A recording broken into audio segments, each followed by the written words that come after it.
स्वः तत्सवितुर्वरेण्यं भर्गो देवस्य धीमहि धियो यो नः प्रचोदयात्।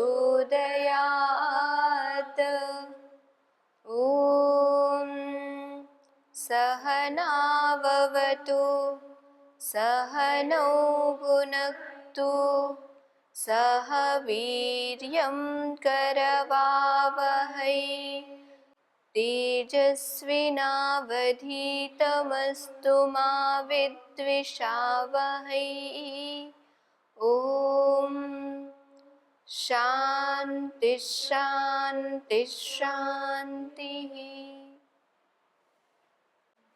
आज भर्तृहरि जी द्वारा लिखे हुए एक श्लोक को हम लोग पढ़ेंगे,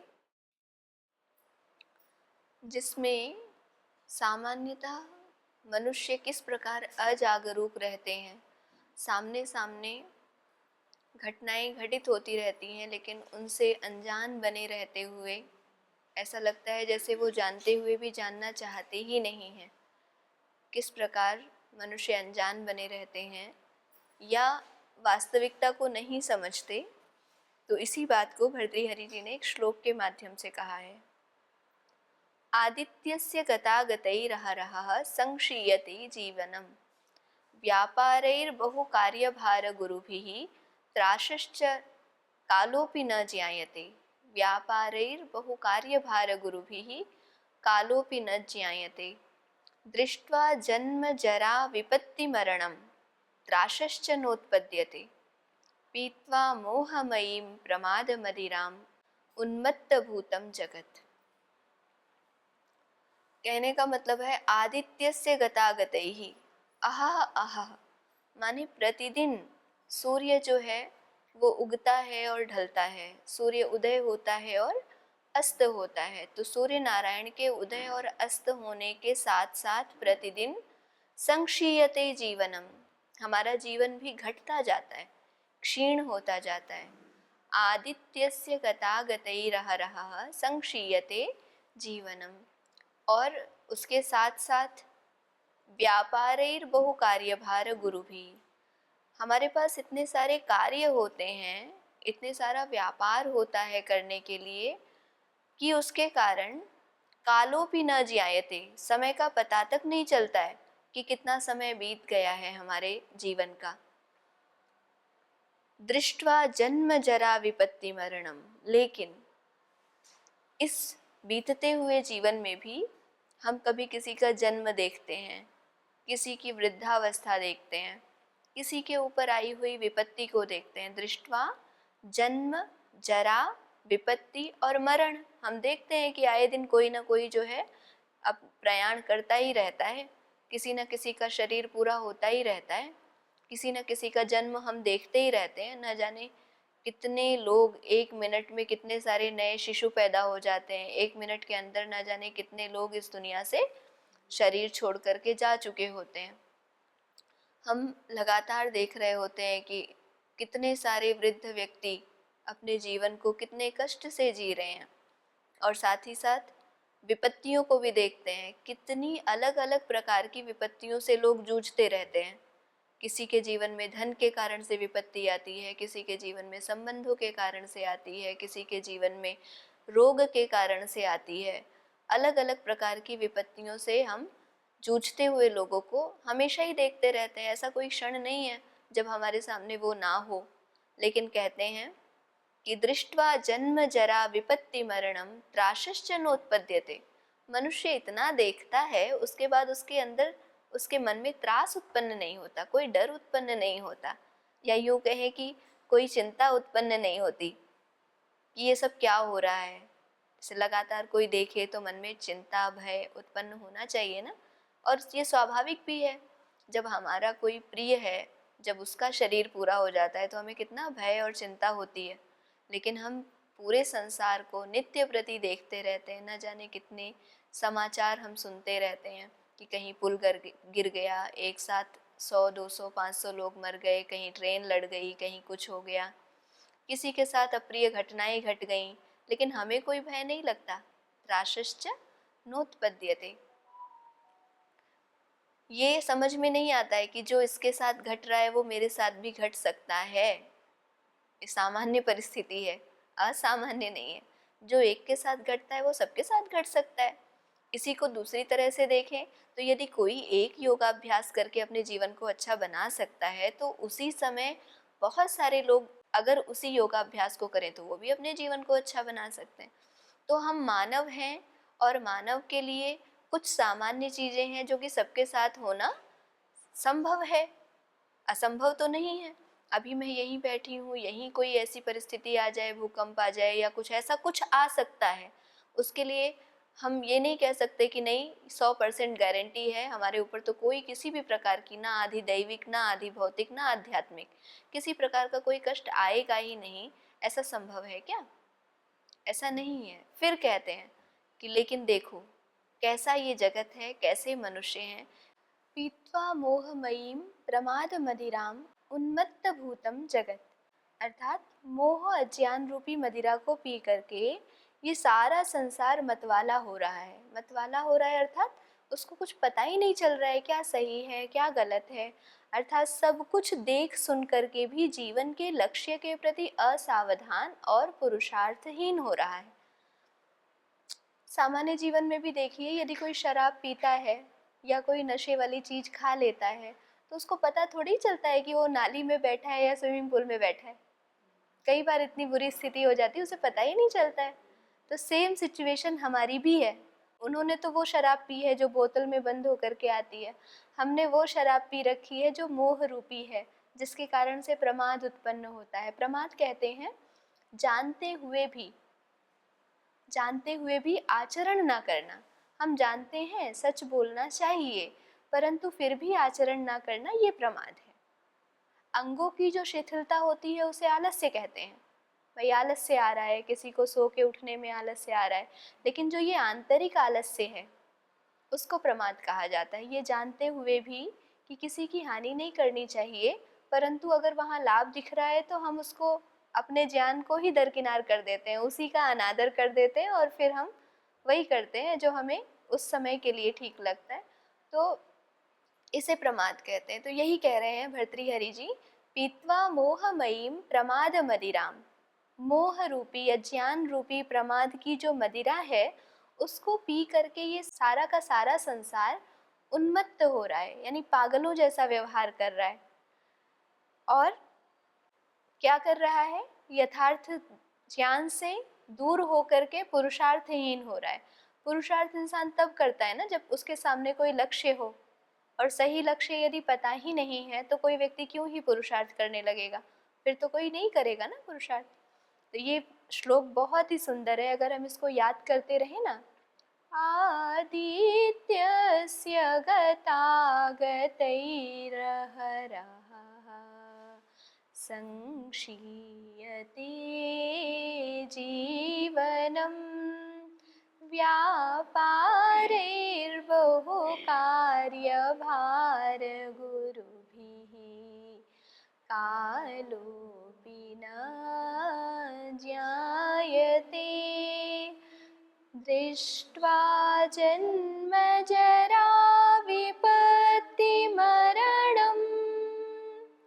त्रासश्च नोत्पद्यते पीत्वा मोहमयीं प्रमादमदिराम्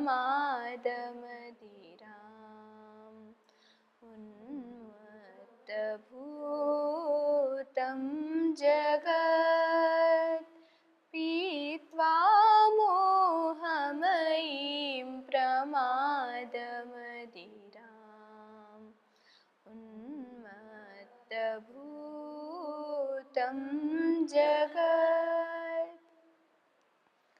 तो इस श्लोक को अगर हम निरंतर ऐसे ही अपने मन में गाते रहें, समझते रहें, तो हमें भी समझ में आएगा कि हम रोज रोज प्रकृति में घट रही चीज़ों को देख रहे होते हैं, लेकिन उसके बावजूद भी हम स्वयं नहीं जागते।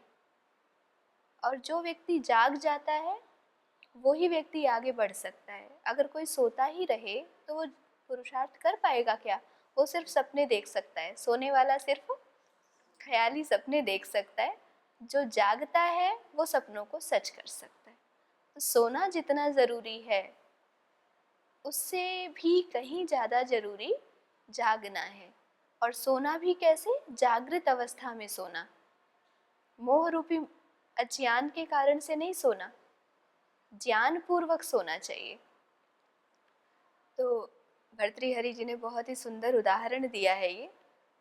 हम अपने जीवन से हर एक पक्ष से जोड़ करके इस उदाहरण को देख सकते हैं, और देख करके जितनी जितनी हमारी समझ बने उतना उतना हम इसको जी सकते हैं। हमारा एक एक दिन जा रहा है, एक एक दिन बढ़ रहा है ना, जैसे जैसे रोज़ सूर्य उदय हो रहा है, रोज़ सूर्य अस्त हो रहा है। तो सांसें तो एक नियमित मात्रा में, नियत मात्रा में भगवान ने दी है ना, वो सांसें पूरी हो रही हैं। समय कम होते जा रहा है, तो उतना जागरूक हमें होना चाहिए, अन्यथा कम समय में अधिक कार्य तो नहीं कर पाएंगे।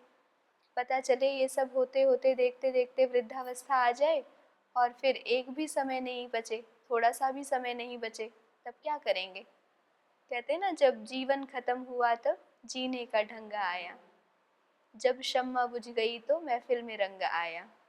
कहते हैं कि अक्सर जीवन तब समझ में आता है जब जीवन खत्म हो चुका होता है और आचरण करने के लिए समय ही नहीं बचता, और तब हम सिर्फ उपदेश दे सकते हैं दूसरों को, कर कुछ नहीं सकते हैं। बड़े बूढ़ों को देखा है ना कई बार हमने, बेटा तुम ऐसे मत करना जिंदगी में, मैंने तो जो किया वो किया, तुम ऐसे मत करना, ऐसे बोलते हुए सुना है।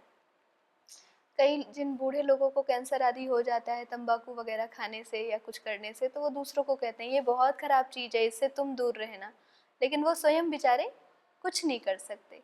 इसलिए समय रहते जागरूक हो जाना ये बुद्धिमानी है, और ज़बरदस्ती उन्हीं चीज़ों में फंसे रहना ये मूर्खता है।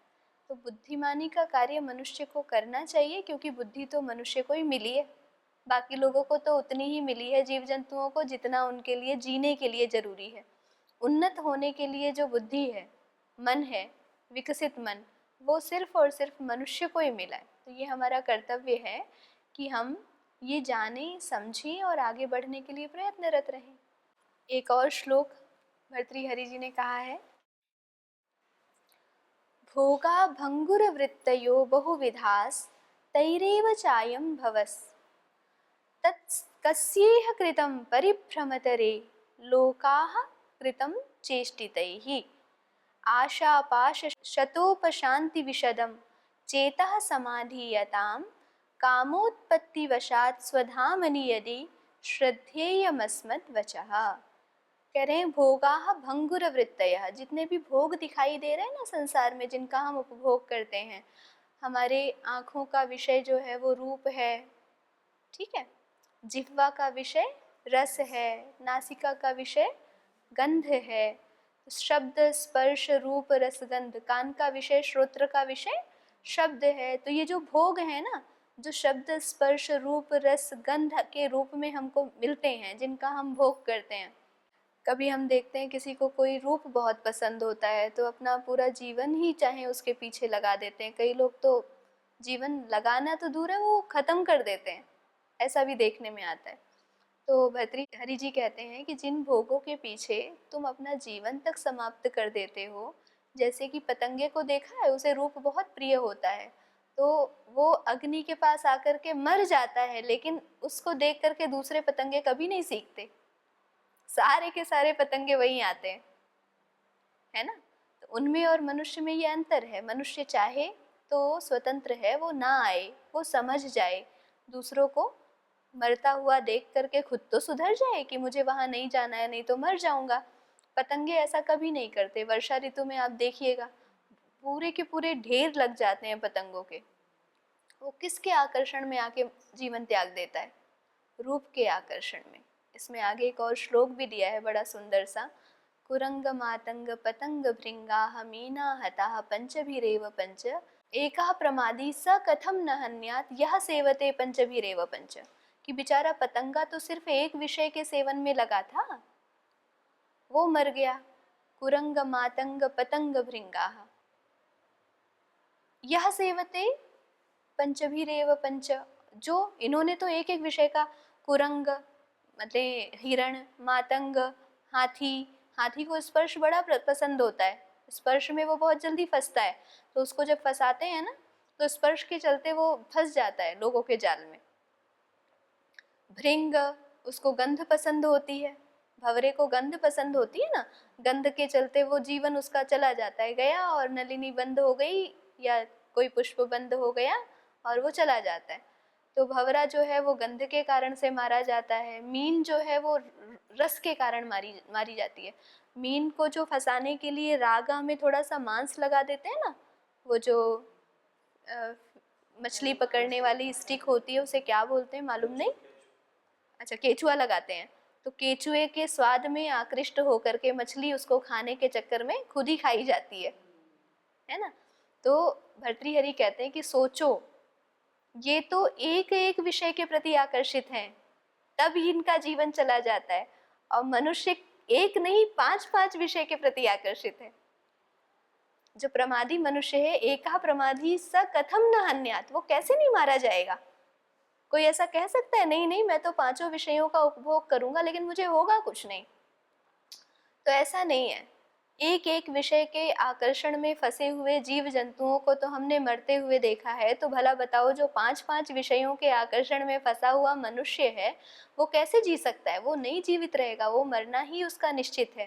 तो एका प्रमादी स कथम न हन्यात, यह सेवते, जो सेवित करता है, 5 को ही सेवित करता है, एक को भी नहीं छोड़ता, रूप शब्द स्पर्श रूप रस गंध सबका सेवन करता है।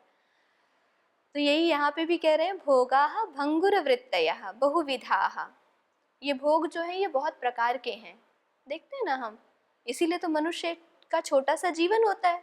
और वो अगर बदल बदल के भी भोग करता जाए तो उसे लगता है कि गलत क्या है, एक अच्छी चीज नहीं लगी तो दूसरी उपलब्ध है ना, फिर दूसरी चीज अच्छी नहीं लगी तो तीसरी उपलब्ध है, तो ऐसा करते करते पूरा जीवन निकल जाता है, तो चाहे पूरे जीवन भोग लो। कहते हैं कि इस संसार की सारी स्त्रियां भी यदि एक किसी पुरुष को मिल जाए ना तो भी उसका मन तृप्त नहीं हो सकता। इस संसार के सारे भोग पदार्थ भी, खाने की चीजें भी यदि एक मनुष्य को दे दी जाए ना तो भी उसके मन में ये नहीं आएगा कि अब मैंने सब खा लिया, अब मुझे कुछ खाने की जरूरत नहीं है। नई नई तृष्णा, नई नई इच्छा पैदा होती रहती है। यही सिचुएशन सबके साथ होती है। तो अगर हम सोचे कि नहीं हम जीवन भर भोग कर लेंगे, बदल बदल के कर लेंगे, तो वो हो ही नहीं पाता है, क्योंकि भोग तो बहुविध हैं, लेकिन भोगों को भोगने के लिए इंद्रियों का सामर्थ्य सीमित है, बहुत अधिक होते हुए भी सीमित है, कम नहीं है, बहुत अधिक है मनुष्य की इंद्रियों का सामर्थ्य, लेकिन बहुत अधिक होते हुए भी है सीमित, असीम नहीं है। तो भोगाः भंगुरवृत्तयः बहुविधाः तैरेव चायं भवस्, और इन्हीं के द्वारा, कह रहे हैं संसार के ये नाना प्रकार के विषय भोग क्षणिक सुख देकर नष्ट होने वाले हैं, भंगुर वृत्ति हैं ये, थोड़ा सा सुख दिया फिर नष्ट हो जाते हैं। आप एक बार सोच करके देखिएगा, हमारे मित्र से प्रथम बार, द्वितीय बार, तृतीय बार या चतुर्थ बार मिलने पर हमको जो आनंद होता है, जब हम लगातार हर दिन, हर पल, हर क्षण उसी के साथ रहते हैं, तो क्या वही आनंद होता है जो प्रथम क्षण हुआ था? समाप्त हो जाता है ना।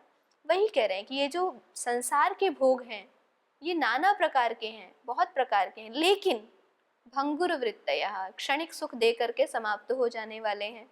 रसगुल्ला बहुत अच्छा लगता है, लेकिन उसी रसगुल्ले को 5 मिनट तक मुंह में ही रखे रहो, निगलो ही मत, क्या हालत होगी।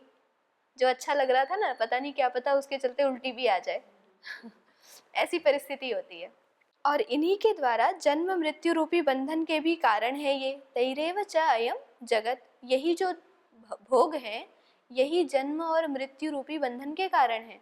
जो व्यक्ति इन भोगों में फंसा रहता है वो दोबारा इन भोगों को भोगने के लिए जन्म लेता है, क्योंकि उसकी इच्छा अभी बाकी रह गई है इनको भोगने की। तत्कस्येह कृतम परिभ्रमतरे, कहते हैं अरे मनुष्य, इन तुच्छ कार्यों को करने से क्या लाभ होगा, तू इधर उधर घूम रहा है, लोकाः कृतं चेष्टिते, तो देख नहीं रहा है कि बाकी लोग भी इसी कार्य को कर ही रहे हैं, उनका क्या भला हो गया है, लगातार कर रहे हैं। अच्छा बताओ बुद्धिमान कौन है, जो शराबी को नाली में पड़ा हुआ देख करके शराब ना पिए, या फिर कहे नहीं मैं तो करके देखूंगा, ये हुआ तो क्या हुआ, मैं थोड़ी हो जाऊंगा।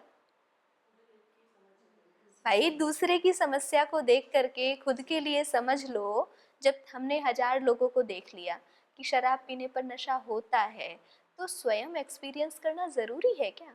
अच्छा, और अगर ये एक्सपीरियंस करना ज़रूरी है, तो जैसे इसका एक्सपीरियंस करना ज़रूरी है और तुम बात दूसरे की नहीं मान रहे हो, तो ये वाली बात क्यों मान लेते हो कि साइनाइड खा करके व्यक्ति मर जाता है? उसको भी एक्सपीरियंस करो जाके, वहाँ भी एक्सपीरियंस करो। वहाँ तो एक्सपीरियंस नहीं करेंगे, पर ओ क्या नॉनवेज खा करके एक्सपीरियंस करेंगे, फास्ट फूड खा करके एक्सपीरियंस करेंगे, क्योंकि थोड़ा बहुत मनुष्य ना थोड़े बहुत दुख को दुख नहीं मानता, उसको तो सह जाता है ना। साइनाइड खा के कोई एक्सपीरियंस करे तब जाने, तब उसका सिद्धांत लागू हो कि जो है वो स्वयं एक्सपीरियंस करके मानना चाहिए, ऐसे नहीं मानना चाहिए।